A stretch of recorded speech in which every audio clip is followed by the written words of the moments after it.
Welcome to the DDT Archives, the Indy Lounge. I'm Chris. With me, as always, is my co-host Greg. Greg, how are you doing? Doing fantastic. Who's our guest in the lounge today? Dude, I couldn't be more excited to have this gentleman. He is by far my most inspirational Twitter follow.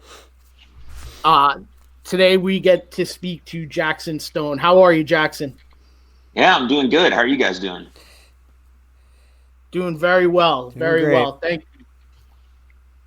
So, our original podcast is Old School Wrestling. Tell us about your earliest memories of professional wrestling.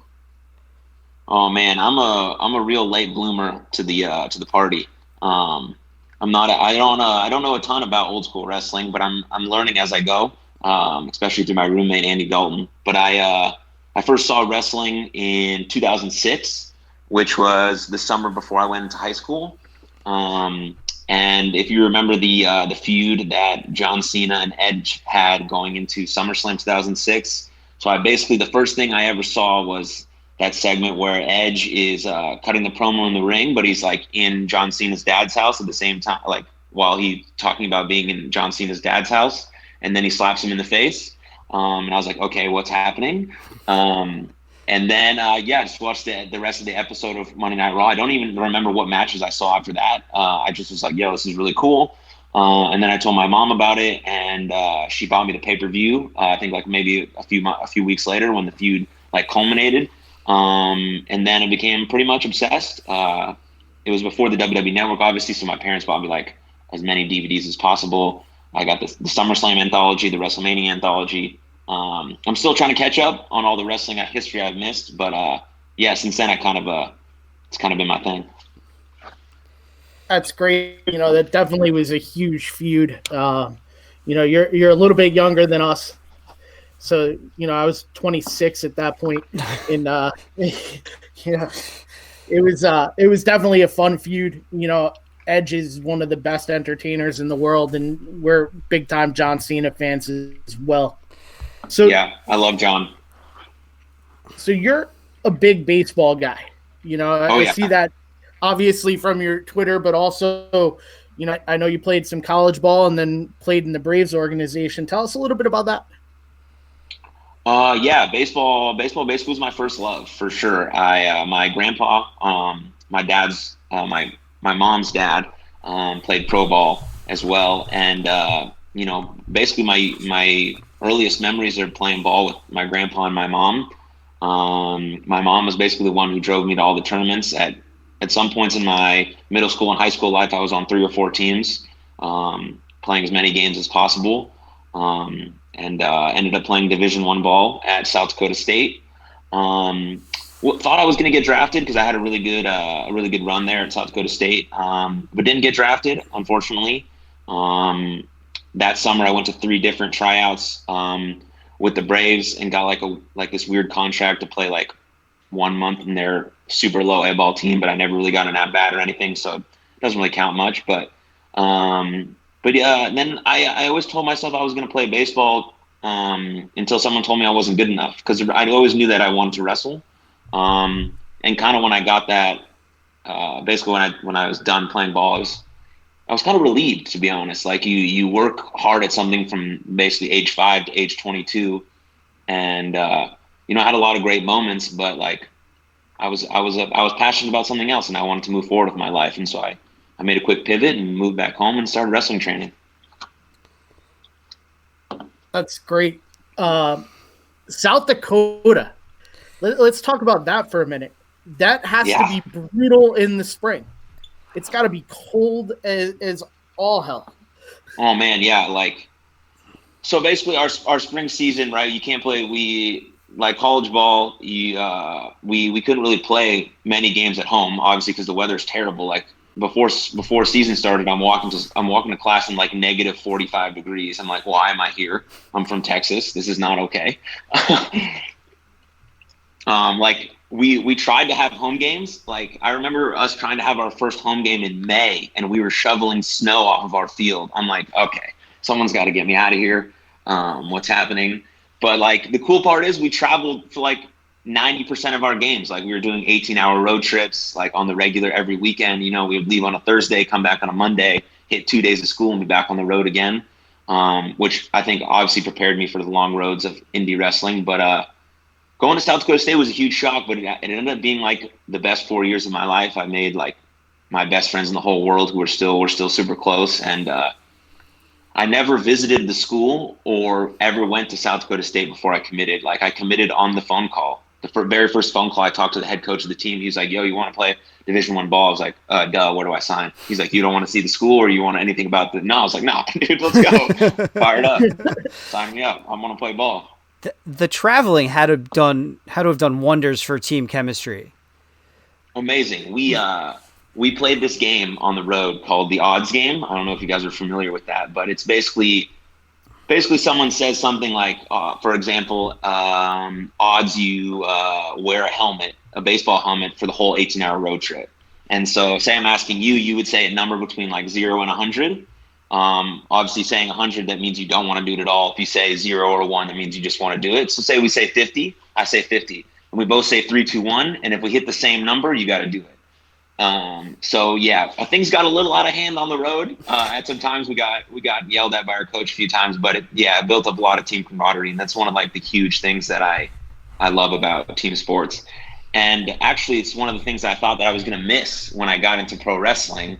I thought it was like an individual sport, and realized very quickly that it's a team effort. You're traveling on the roads with the same kind of guys. And it was a beautiful transition that I was able to make. And I was really pleased with that kind of surprise, but yeah. The odds game, I highly recommend it. We'll do that for our next road trip, Chris. It sounds good. I'm with it. We'll come up with some really weird stuff to do. So how did baseball prepare you physically for the ring? Because I know people don't take into account how much conditioning really goes into baseball training. Yeah, I mean, basically to get good at baseball, it took me like 16 years to finally be like, I feel like I was good at baseball. So when I got into wrestling, and being a Division I athlete's a full-time job, right? You're working out 40 hours a week, whether it's practices, whether it's in the gym, whether it's watching tape, on top of being in school, obviously, because that's super important as well. So I just think that mindset of like, of getting into something, not knowing that you're going to be good at it right away, and just like having patience to like grow as a performer or as a baseball player, I think really helped me. And like I said before, like the road trips for sure helped me a lot. Cause like, if you're not familiar with getting in the car for 15 hours with 3 other dudes, like that shit can be hard. And like the parallels between like making it in baseball and making it in wrestling are extremely similar. Like the levels you have to go through when you get in high school, you go from JV to varsity, and then maybe you go to college, and then if you go to college, you'd be in minor leagues, and then minor leagues are torture, and then if you get to the minors, you maybe get to the major leagues, and then you start making the big bucks. And it's like the same kind of trajectory and path that you have to do in wrestling, right? You start training, you get paid $0. You get on the roads, you start gaining some exposure, and then maybe you're a high class indie wrestler, then hopefully you get signed, and all these things like the parallels for me were like something I never knew or expected would happen, but it's like ultimately prepared me like so much, and I'm really grateful for that. Has your travels with baseball and wrestling like overlapped? Like, have you wrestled in a place where you were like you didn't expect to be like, hey, I've been here before? Yeah, the road trips. Like anytime we go to Iowa for a revolver, I'm like, yeah, I hit a home run at the University of Iowa. That's cool. Oh, nice. But the people in my car with are usually like, yo, Jackson, we don't care. I don't know. we know. I'm like, well, let me tell you about my baseball career for like the next 14 hours. You're going to care after that. Oh, man. Tell us about how you perceived training would be in professional wrestling as opposed to what it actually was. So before I started training, I had no idea that independent professional wrestling existed. I had no idea that shows ran in gymnasiums or armories or at all. I just thought you went to WWE when you stopped training.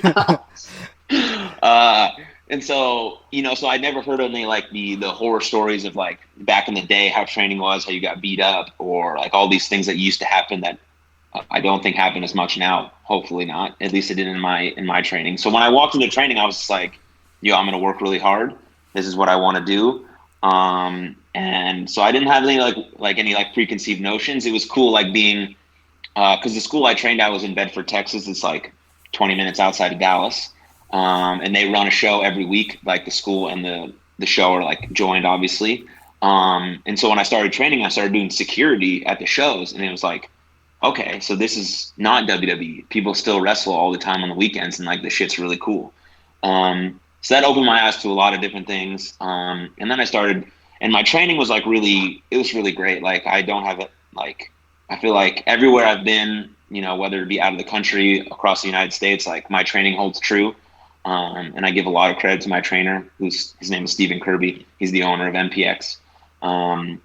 So like, I mean, I have no bad stories about my training. It was great. Like I was treated well. We trained 4 days a week when I was starting. I had my first match like 9 months in, which I had no problem with either. But yeah, I love training. I still go twice a week. Not now because the quarantine and all that stuff, but I still go twice a week to roll around and train and try to keep getting better. And thinking with the getting better, looking at your resume, you traveled a lot for clinics to develop as a pro wrestler. Can you tell us some stories about lessons that you learned in these clinics? Yeah. Oh man. Yeah. People talk about that a lot in podcasts that I do, and I always forget like how many seminars and clinics I've attended. Like, but a few of them like really pop out for me. It was just like, I mean, it's like a lesson that I learned in baseball. Like I was on a bunch of different teams, had a bunch of different coaches, did private lessons, and you just learn a lot from everyone. Cause like, my philosophy is like, if you stay with one person the whole time, they can only see what they always see. So they're never going to say anything new or different because they keep seeing what you're doing. So if you go to another person or another trainer or another session or a clinic, they're going to see something totally different than what the other person sees. And that may open your mind to something that like really sticks with you. And not to say like that everything anyone's ever told me I've taken to heart. I just like take a few things from here and there and try to develop on my own and make something that works for me. But I think the best seminar that I ever went to was the Steve Carino seminar. And basically what Steve does is he has a 9-page packet, and it's like everything that you need to know about wrestling: how to be a heel, a babyface, inside the locker room, etiquette, travel, pay, how to work a match, and he just sits down with you and he hands you this 9-page packet. You take notes while he's talking, and you take the packet home with you. So the best seminar I ever went to had nothing to do with being in the ring or rolling around or bumping. And not to say the seminars that are in the ring are bad, but it's just hard to gauge everyone's level at that point. You don't know what you can do. And another good one was Alex Shelley, who I recently did like 3 or 4 months ago. And he just came so prepared. Like he knew what he wanted to go over. He had his key talking points. He's energetic. He was excited to be there. Like I've been to some seminars where the first thing the person says is, didn't really prepare for this. Don't know what I want to do. I'm like, well, you're getting paid like $500. What do you mean you didn't prepare? Like that to me is just like really lazy and something that I can't understand. Especially for like indie guys who don't have a lot of money and are just like the guys who are there are obviously trying to get better. And so like for you to not come prepared, it's kind of a slap in the face. But the Steve Carino and the Alex Shelley seminar like really stand out to me as people who like cared about what they were doing and like understood that guys are here because they want to learn, and they took really good care. And I appreciated that a lot. When it comes to locker room etiquette, can you kind of break that fourth wall a little bit for some of our audience? Yeah, I just have I have a hard time in wrestling, like understanding people's mindsets. Like we're supposed to be professionals, right? And like a lot of the times things aren't that way. I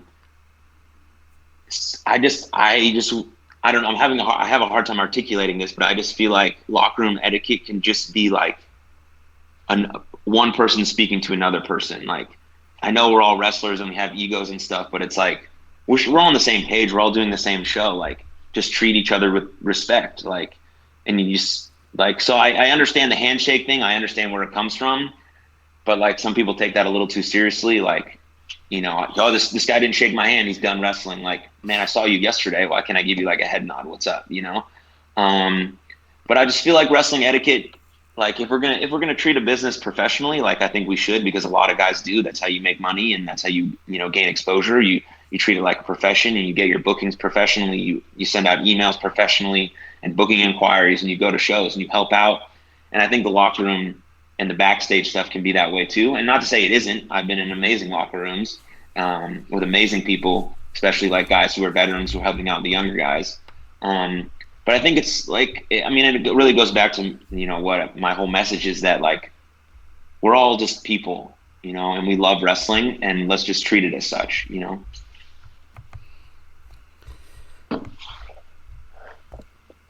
Talk about your rise through the ranks of independent wrestling. You've made huge jumps real quick.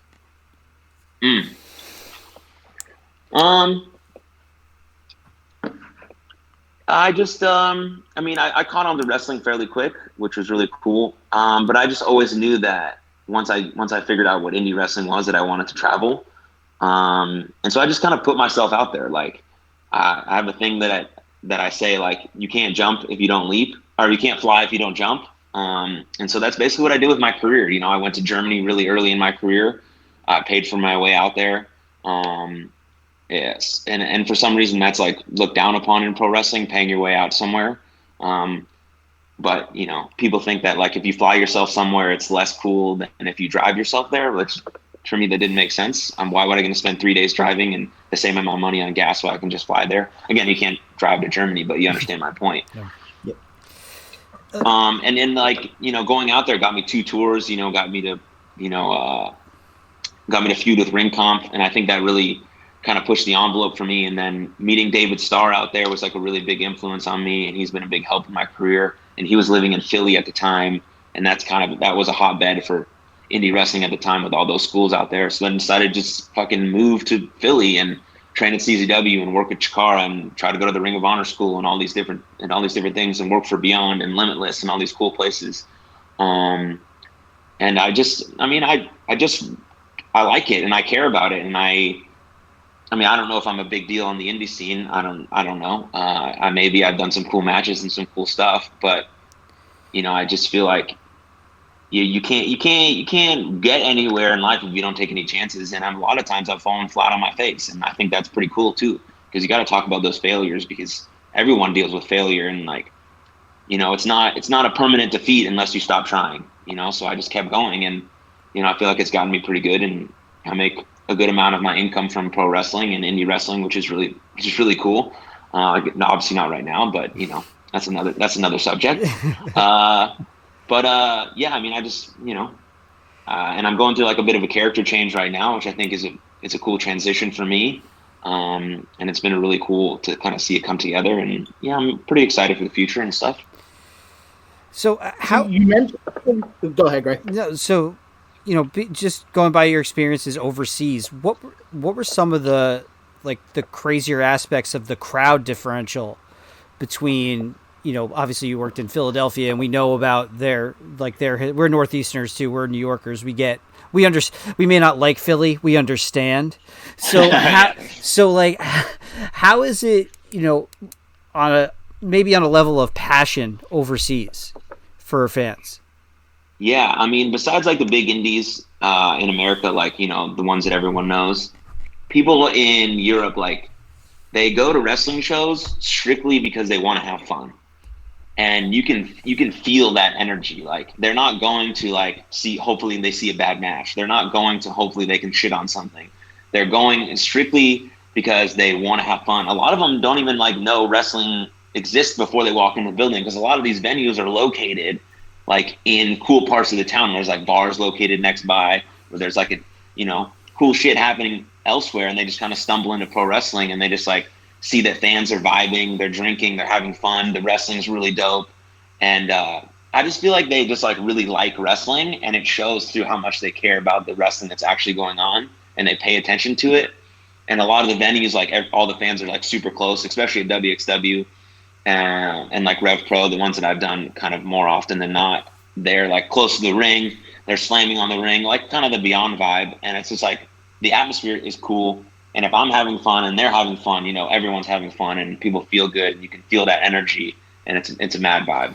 Is that like the lost joy in fans today? Because our show, and we're all about being positive and like looking for the good in things. Doesn't mean like when we do our old school stuff, it doesn't mean we're not gonna joke around about something or say that wasn't that great, whatever. Like it is what it is. But have fans forgotten how to have a good time when it comes to their wrestling nowadays? Because it's heartbreaking for me as a lifelong fan to see the deterioration of the joy that used to come with this sport that we all love. What are your thoughts about that? I mean, I think you nailed it. Like, we love it, right? We love it. It's so weird to me to specifically watch something in hopes that you hate it. Like, that's strange to me. Like, I don't think you need to be a WWE fan if you don't like WWE.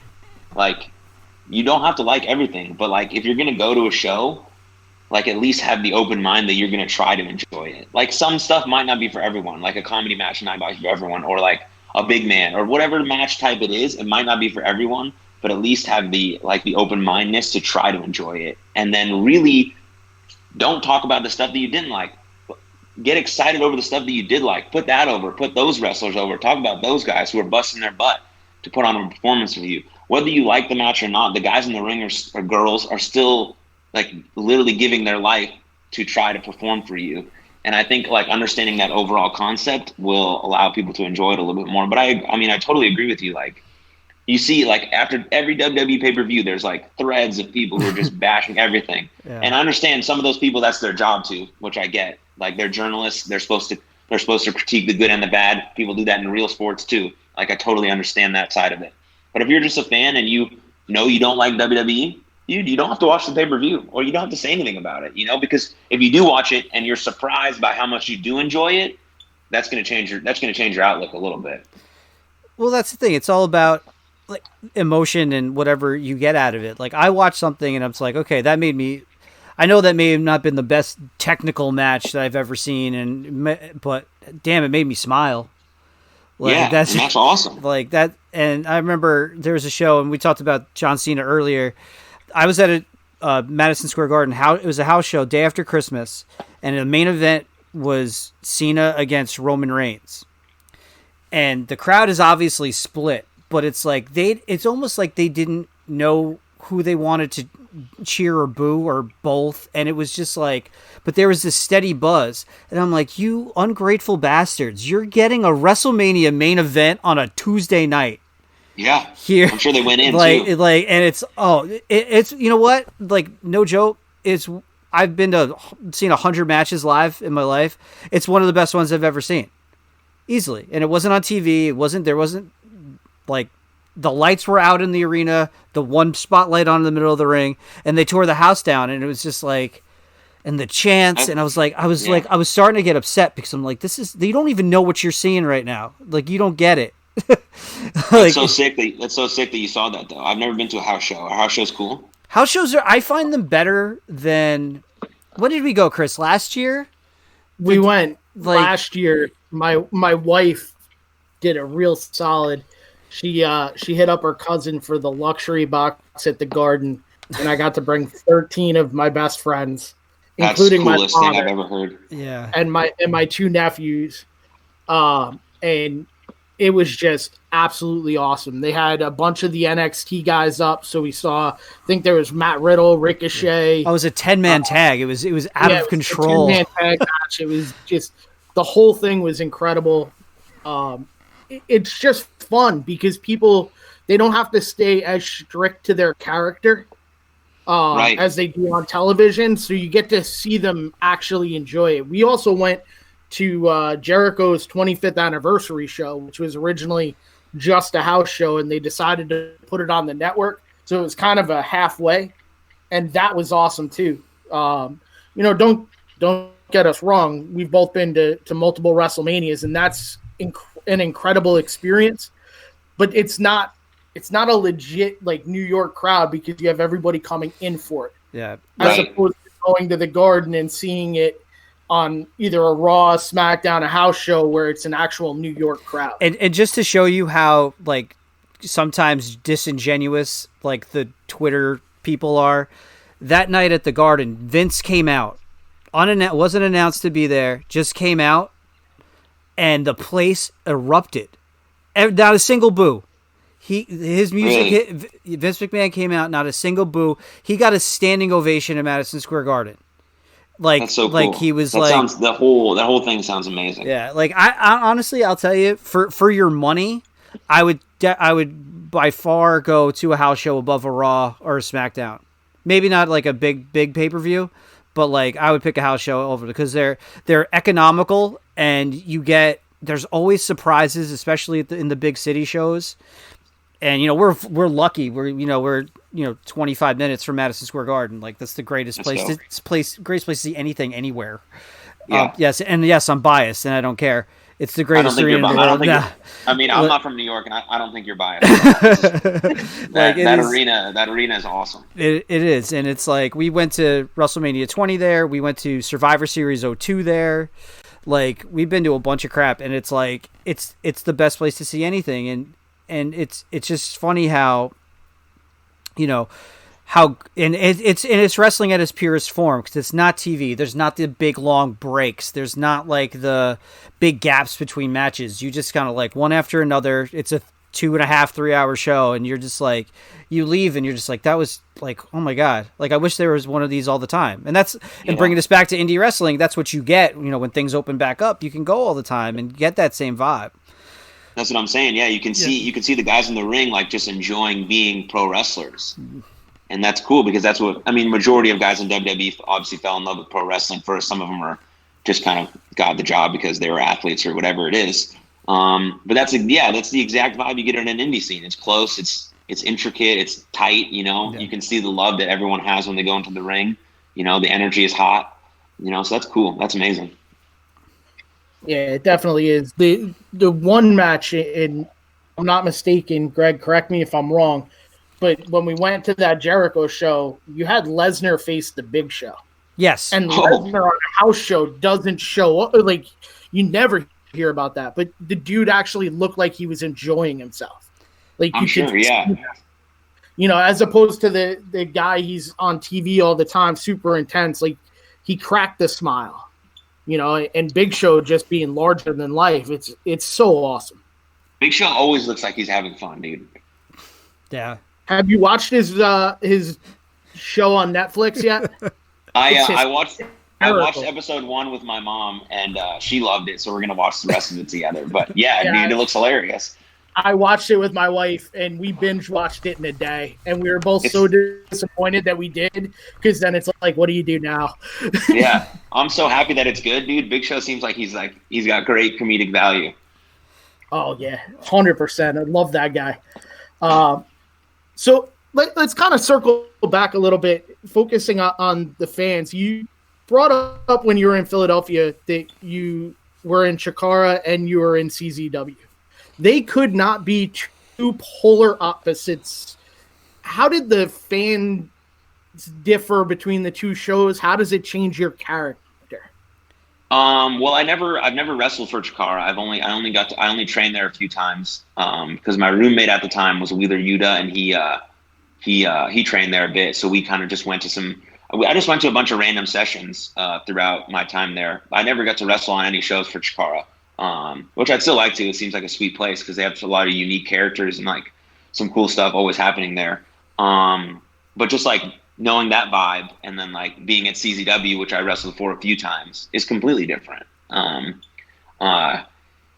I think I kind of hit the tail end of CZW. I don't think I got the best it had to offer.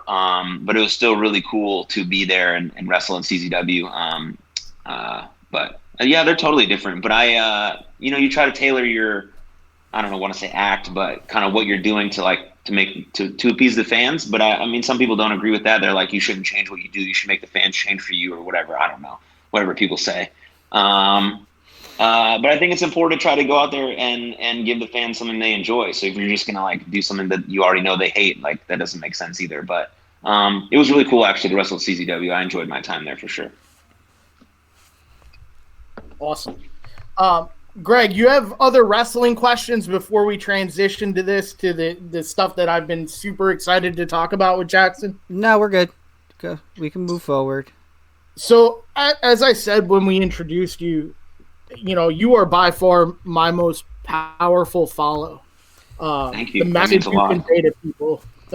Listen, I can't put it over enough. Someone that values both mental health awareness and the random acts of kindness. I'm a teacher on top of doing this, and I teach in the Bronx. And one of the things that I did when I came back to the school I'm at currently, I had been accessed because of numbers. And then I came back, and the whole atmosphere was really down. So the day before Thanksgiving, when no kid wants to be in school, I bought 500 thank you cards and just put them out and had the kids write thank you cards to teachers, family members, friends, just letting them know how much it means to them. And you literally saw an uptick in just the morale of the building. Anytime somebody said to me, "Oh, thank you so much," I'm like, "Thank the kids. I just gave them the cards. I gave them the vehicle. They drove." And so, to me, that building up a community is so powerful. So can you tell us a little bit about your background with the mental health awareness and the positivity? Yeah, first off, that's amazing. I want to say that I feel like people don't understand how, like, just literally the smallest gesture can make someone's day. Like, speaking for, like, just of today, I work at Walmart right now because, Indy wrestling is canceled, and I needed something to do. I needed a little extra money, so I'm working at the Walmart distribution center. And so on break, I check my phone, and I had a tweet. Someone put out a tweet about me that's saying they just recently followed me and they love my message of positivity. And like that, I was having a good day, but that like changed my whole day. I feel really good now. Like, you always think that the stuff you're doing like matters, and you want to think that it means something to someone, but getting that little reminder, just a simple reminder, just like that, can like change your whole outlook and perspective. And that's why I'm so big on like checking in on your friends, supporting one another, sending the "how are you" text, or making a phone call, especially in a time like this where people need each other. Like, some people are just sitting at their home all by themselves because they have no other choice. And sending that text saying, "Hey, I'm thinking about you, hope you're okay," can instantly change their perspective on everything going on. Not to say it'll make everything that's bad good again, but it'll give them a little light at the end of the tunnel, which we all need. So I just wanted to say that quickly. I talk a lot. I get on some tangents. It's okay. But speaking of my mental health and my mental health awareness and kind of where all that came from, it really all stems from my sister Rachel, who died of suicide in September of 2018. So almost 2 years ago. Her birthday was May 1st. She would have turned 30 years old. And obviously I'm still in my grieving process. I have a lot of very bad days. And so when something like that happens, your whole life gets flipped upside down. Like, everything you thought was important isn't as important. Like, your perspective changes. The question of why comes up so often. You have guilt. And I needed an outlet. I needed something in wrestling. I was still wrestling, but I needed something to really to pour my heart and soul into, something that would literally save my life. And I came up with the idea of starting this "You Are Loved" project. It first started off as just like me making some merchandise saying "You Are Loved" on it, as a reminder to myself and to others who were battling a dark position. And it morphed into this whole movement of putting out weekly videos, sharing people's mental health journey, their vulnerability, their strength, their power, how they're fighting, how they're sticking to it every day and overcoming their obstacles. And I started that in May of 2019, so we're about a year into the journey. And I can honestly say it saved my life. It's brought me out of some sad days. I'm still sad because I miss my sister tremendously, but it's helped me realize, just like I hope everyone else realizes, that we're not alone in this fight. The Suicide Loss Survivors is a club that you never want to be a part of. But I found a group of people that love and support me. And so that's why my whole mission is to create community. I think creating like real, genuine human connection and building a community of support can save people's lives. They can pull them out of the darkest positions. We can tell each other that I'm gonna sit in the dark with you until you get better. I'm here for you. And that shit is so powerful. And it's something that I is more important to me than anything else that's going on in my life, and it will be forever. And so my personal and professional life has morphed into something that I never thought would be, but I'm so grateful that I have found this purpose. I'm obviously not grateful that my sister passed. I would take her back any moment, any second, every day. I would trade anything to have her back. But the idea that her story and what she taught me and the memories we shared together are now impacting and transforming lives of the future, and hopefully saving someone's life from ending theirs, is something that I really I can't put into words. I try to, but yeah. No, it's powerful stuff, man. And, we appreciate you, feeling comfortable with us to share, that deeply personal story. And, I know Chris has, and I have, we've both dealt with some pretty harsh circumstances over the course of our lives. And, as bad as things ever got, it's like, you're every day I'm grateful that I got myself out of it. And it took a long, long time. And, and I hope that, I could, have as much impact as you have in just helping people, because that's all I want to do. And, I'm kind of the guy my friends come to. I'm the checker honor person with everybody during this thing. It's just kind of like everything's been filtered through me, but it's like, I'm almost at a loss for words. It's just such amazing work that you do. And, I'm grateful that there's people in the world like you. They need more people in the world like you. So thank you for that. Yeah, I've been fortunate to have been able to go to a lot of mental health conferences and seminars. Some I've been invited to, some I've just paid my way to go to, and I've met some really, really inspiring people. And there's way more people in the world that are doing work that I'm doing that I wish we could shed a light on, because sometimes mental health work can be a very thankless job.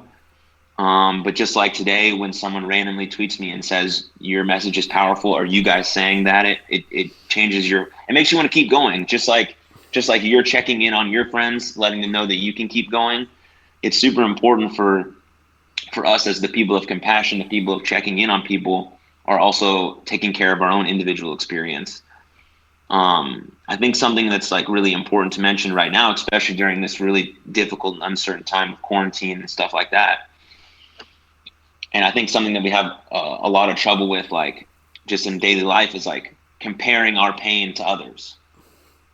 And I think that makes us, it makes us challenging to deal with our own emotions. Like we want to compare like our suffering to someone who may have it worse than us. And then we feel bad for feeling the way we're feeling because someone else is suffering way worse. But the only way to have enough empathy and kindness for others is to heal ourselves first, and to understand that the way we feel and the pain we have is valid, it's real.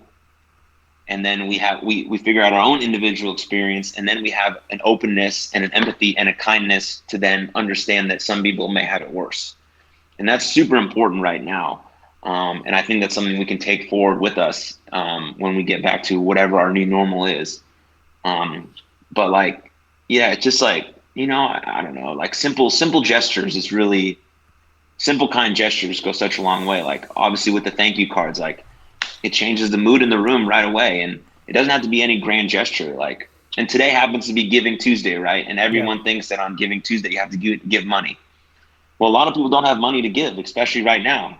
And so if you can give your time and your effort, by supporting someone or supporting a cause, that is way more valuable than just sending $20 over.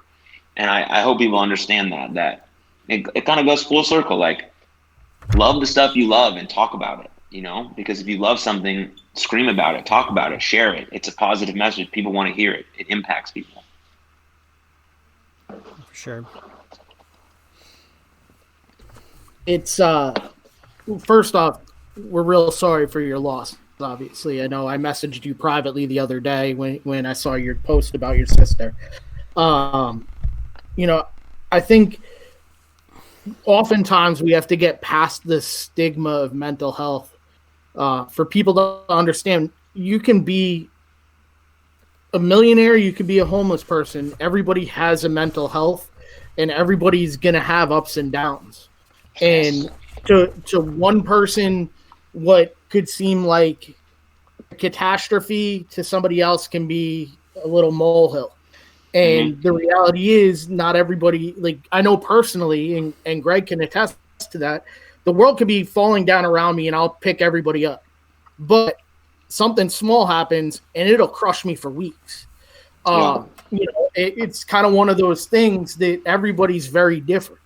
And like in my situation, it drives people nuts because I'm strong enough to deal with the bad, but then like the littlest hiccup will throw me off for extended periods.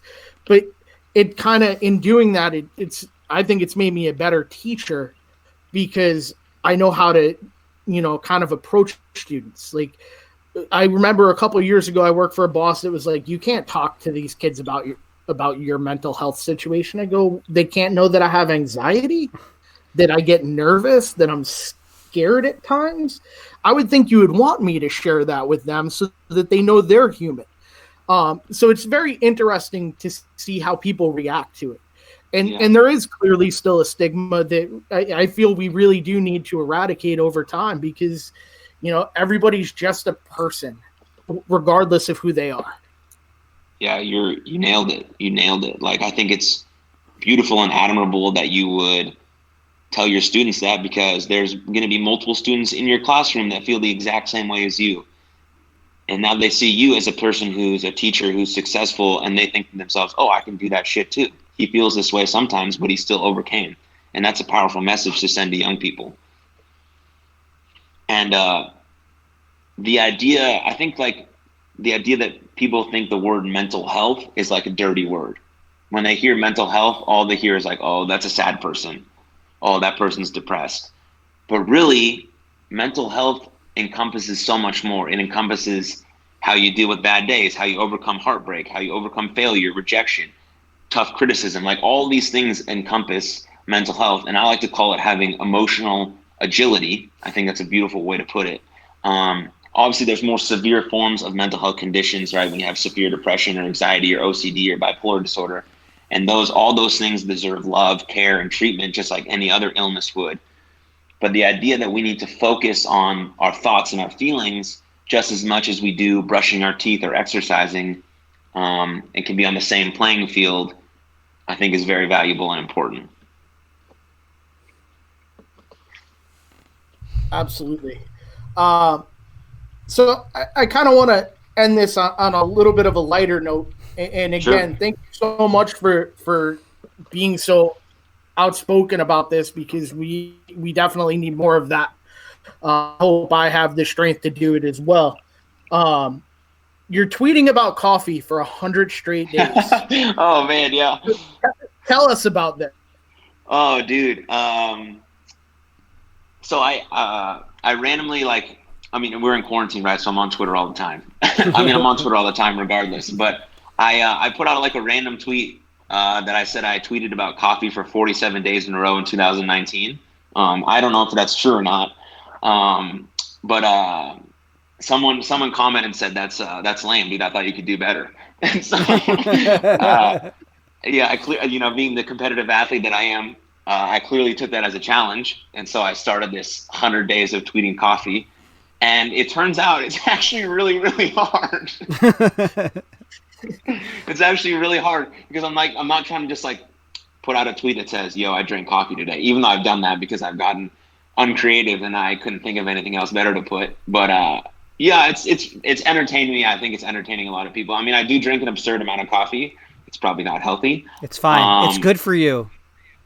But it makes my soul happy, so I'm good with it. Just add it to my list of addictions, right? Hey man, but, I'm a restaurant manager in my regular life, so it's like if I could walk around with an IV of coffee just flowing constantly, it probably still wouldn't be enough. Yeah. So that's so true. It's so true, and it's like I can't like now like I'm on furlough, so like I'm just kind of waiting it out. Being like the corporate guy. But if you ever need some fresh material, I am a manager for Panera Bread. We have a very complex and intricate coffee program that we run there. So if you need any... It's $8 a month for unlimited coffee, yes, it is. $8.99. It's the Netflix of coffee. Yeah, I'm signing up as soon as quarantine's over and Panera's open. Like I've seen the billboard everywhere, and I'm pumped up about it. I'm like, I don't even care if a Panera Bread is close to me. I'm going. That's fine. I'll send you some cards, man. You want some? I maybe have some Panera merch laying around too. If you're interested, I'll wear Panera merch all day if I'm drinking their coffee 7 times a day. Well, we brew fresh pots for our light and dark roast every hour. You're firing me up. You're firing me up. I might have to go to the other room. I'm just getting so excited. This is what see? It's grown men talking about coffee. It's the best thing. Yeah. It's the best thing ever. It's so good. I'm fully entertained with it. I worked with a few guys when I was a personal trainer who used to have caffeine pills. Like Saved by the Bell caffeine pills? I've never seen Saved by the Bell. Ever? Oh, there's a great episode. Quarantine too. Yeah, it's a great episode titled Jesse's Song. Not going to tell you about it. Just enjoy it, but you'll see a new side of caffeine pills. Okay, I'm going to watch that. But they were taking caffeine pills, and I was like, yo, doesn't that just takes the joy out of me drinking coffee? So I never hopped on that train. My like not to get back on the mental health train, but anytime I'm like my wife can tell when my anxiety's bugging me, like before I even do anything. She knows. She's like crazy, like the 12 years together, that's what happens. But like she said, like the other day, she knew I was a little off. She's like, how many cups of coffee did you have? That's her first question to me. before she tells me to take my medicine or anything like that, she's like, I need to know. And she's like, and then you had another one, didn't you? And I always had to like undersell it and like, damn it. She's too good. That's super cool though that she knows though that you have someone who supports you like that. Oh, save my life. I don't deserve her. And That's amazing. And she's not even like, we're like with everything going on with me still working. We have a 3-year-old and one on the way. So she's at her mom's. So I don't even get to like see them all like try and see them every day, but like we're not like living together because of like other family deals. So it's like that whole part of this quarantine thing, it's like it hasn't been easy, but that's tough. I know she's but you know what? She's comfortable. She's healthy. That's all I really care about. And she probably doesn't want me around that much anyway. I'm just annoying. When's the baby due? That's exciting. September. Beautiful. Congratulations. Thank you. It's a girl. I'm terrified. Oh, jeez. Good luck. I'll try. We're just know this one's going to be a hell demon because my son is just too good of a kid, like too good, and it's like this one's going to be like the demon spawn. So we don't know. I'm worried. You just got to get through those teenage years, and after that, she'll be a little angel. Yeah, we'll figure it out. It'll be fine. She's got enough cousins. Yeah, they're fine. They're boys that'll take care of her. Of course, absolutely. You know that's the cool thing about our friendship is like Greg's like a brother to me. My little brother is like a younger brother to Greg. Where so all of us we live within what a minute and a half of each other. 5 minutes of each other, walking distance. So it's, I mean, that part's really cool. He'll drink a whole pot of coffee when we record one of our shows sometimes, and I literally watch him like start twitching. Oh, stop it! Stop it! Only when you make me do the 2-a-days, man. It's the 2-a-days that get me. It's like, what time is that? Like, not. Yeah. Then you need a gallon of coffee at that point. Yeah. And Greg got a little upset with me when I started booking 2 shows a night, every night for the last 2 weeks. Because to me, like, quarantine ends, you guys aren't going to be as available as you are now. So my feeling is, you do an interview that's not time sensitive, you can put out 2 a week, and then all of a sudden you have content all the way through when he has the baby. You know, I'm with you. I agree. That's you got to power through. It's all going to be worth it. But as you know, the other side of that is like we make all these. Our goal is to make all these connections, and when all this nonsense ends, and we get back to some semblance of normalcy, you know, hey, then we come to you, and we'll see you guys work and do your thing, and be able to take that all in. That's what I'm looking forward to the most. That's what's getting me through this. Is like wrestling's going to come back, and I'll be able to enjoy a show from wherever, and we can kind of travel around and, you know, see these people that, you know, like yourself, that have been so kind to take the time out to talk to us, and you know repay the favor and come support them. So that's what we're looking forward to the most, for sure. Hell yeah. Indie wrestling will be alive and well soon enough. Hopefully without a doubt. You know, that's one thing that I've picked up on just from doing the interview shows for the last couple of weeks is, you know, we approach it just like we approach this one. It's a conversation, and it almost feels like you become fast friends with the people you're talking to when you hear their story, and you realize that, hey, everybody's got this unique journey, you know, and it feels like I can go back and forth with anyone at any time, which is the coolest thing in the world to me, you know. And I didn't know how people would approach it as, you know, purely we're fans. We don't have any connection to indie wrestling, you know, so it was kind of a risk, but seeing how awesome this has gone so far just makes it that much more intriguing for us, you know, and getting the opportunity to go see people in Texas, in Washington, in Arizona, wherever. It's just a cool experience for us. I love that. You guys love wrestling. You want to share with the world. That's cool. Yeah. Don't let anyone take that away from you. That's cool. That's great. If there's the one positive thing, like with this, you know, the COVID situation, was like we brought this back.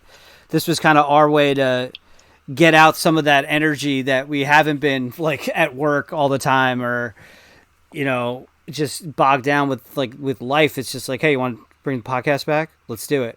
You just want old pay-per-views again? Let's do it. Okay. Like, yeah, you know, it's just like, it's been such a fun journey so far. And I feel like we've been back at it for like years, but it's been like 3 weeks. We're just kind of like, and we just keep pumping stuff out now. So it's like, oh, okay. Like, let's keep the train rolling, man. But have you guys dropped any of the episodes yet, or when? Oh yeah. That gonna happen? Yeah. We've dropped at, you know, two interviews. Our third interview drops tomorrow. We've dropped 4 of our old school shows, so like our flagship show. So it's like we did Austin and Rock, their WrestleMania trilogy. We did Starrcade 1985. We just released our In Your House #7, Good Fred's Better Enemies from 1996, which is, if you have an hour and a half on the WWE Network, look, like it's like the best quick hitter hidden gem pay-per-view of a weird time. In Your House #7 from 1996. All right, I'm gonna watch some of that when I do my cardio after this. It's you know, Scott Hall and Kevin Nash's last televised event with WWE before they left for WCW. So it's like this crazy time, but it's like a 4-match show. It's awesome. So like, Sweet. So we, you know, and like, so that's the kind of stuff we love, but, you know, doing these and having, you know, guys like you on to share their stories, it's been very rewarding. And, you know, honestly, you know, I know we're overthinkers. I'm Italian and Catholic, so I'm just like riddled with guilt. So it's just, you know, I live this shroud of guilt. So if we overthank you, I apologize. But, you know, thank you so much for hanging with us, man. And it's been an absolute pleasure. Yeah, thanks for having me. I love to talk, as you can tell. All right, so why don't you, before we head out, why don't you plug all your stuff, man? So it's basically just at Jaxon Stone everywhere, JaxonStone. on all social media platforms. And if you want to find any of the You Are Love stuff, you can find it on my Instagram or Twitter, or all the videos are on YouTube. And if you're feeling like you want to talk about something that you're going through, or you want to share your story, or you're just interested in finding out some more tools and resources about mental health, or you just need someone to talk to, I'm always available. My DMs are open. I respond to all of them. So yeah, that's me. Excellent. Chris, anything else before we head out of here? Nah, man, just thanks so much, Jaxon. This has been absolutely awesome. It's definitely been my favorite episode so far. And Ooh, nice. I'm excited to see where your career takes you and to continue to send that positive message. So you can follow the show at the DDT Archives. You can follow me at Chris_DDTHSLB. Thank you again as always for joining us, and we look forward to continuing to entertain you over the next however long it takes. So have a great night, everybody. Thanks, Jaxon. Cheers.